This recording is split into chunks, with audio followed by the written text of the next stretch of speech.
Hi guys, and welcome to Total Technik. In this video today we're focusing on the Audi A6, S6 and RS6, the C5, either the Saloon or the Avant. And in this particular video we're going to be showing you how to remove the Yaw sensor. So first of all, let's locate it and then we'll have a look at getting it removed.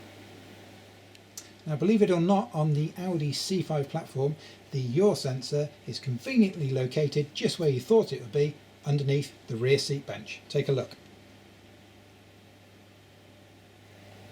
Now, as with any electrical components on your car, ECUs and sensors and things of that nature, if you're not 100% confident, feel free to disconnect the battery before you proceed. So once you've got that battery disconnected, do make sure before you do so, of course, that you've got things such as your stereo code, which you'll need to input when you reconnect that battery.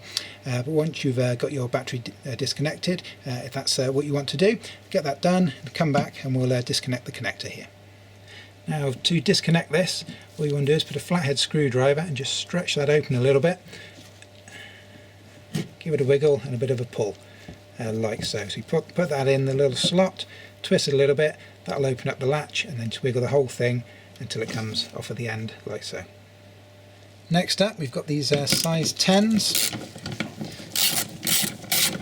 nuts on either side.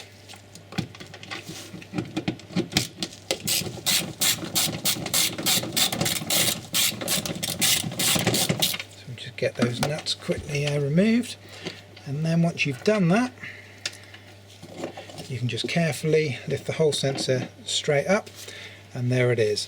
That is your Yaw sensor removed from the car and ready to be replaced, repaired, or whatever it is you need to do.